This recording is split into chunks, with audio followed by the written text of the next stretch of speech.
We were also very glad that Lucy insisted on doing a show with Desi because he gave us all that nightclub background in Cuba and his accent.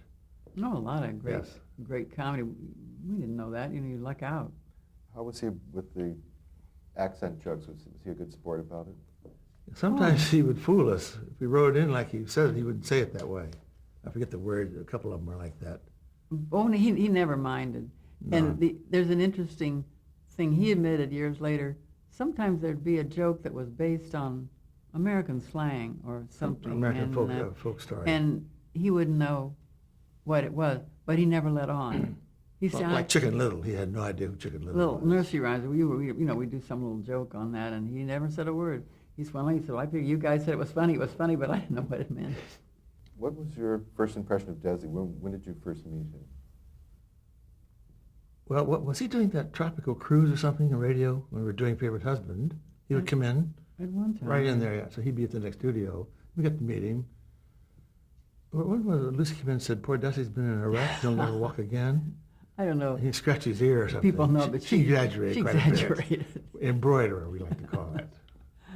Well, we got to know him. We did not know him real well, and we didn't know him real well on the radio. So really, we didn't know how funny he was. No. We suspected, but this was all new.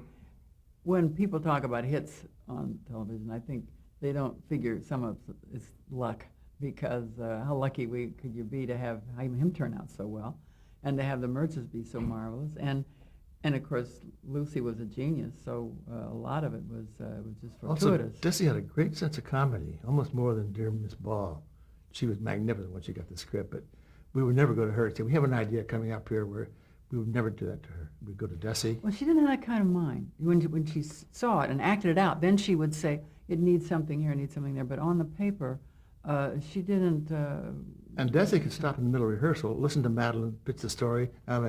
Okay, maybe you ought to fix it. Boop, boop, boop, give us some notes. Boop, off we go. About 5 He minutes. knew exactly what was wrong or right about a show. He was an amazing man, and Yeah. we never feel he got enough credit. We keep trying to give it to He him. We're was, doing it now. He was a showman. He was very intuitive, very, very enthusiastic, and he knew what he was doing, and he supported us, which was yes. so marvelous. We would usually, walk down his office and say, "We got this idea, and we really did this. Can we have the end of the ship, go off the stage, while Lucy comes down and they land with a helicopter, and we see her coming from the helicopter, and she lands on us while this thing is moving." Well, he never said, "Are you crazy?" or, "Oh, that sounds expensive." He would pick up the phone and say, "Let me call the guys." And he would call the prop department, he would call the special effects, and he'd say, "I got these crazy kids, and they want to do this, and how can we do this?" And they can of course, they can do anything if you want to spend the money. Actually, we had a great combination. He would pay for anything, and she would do anything. She would do anything.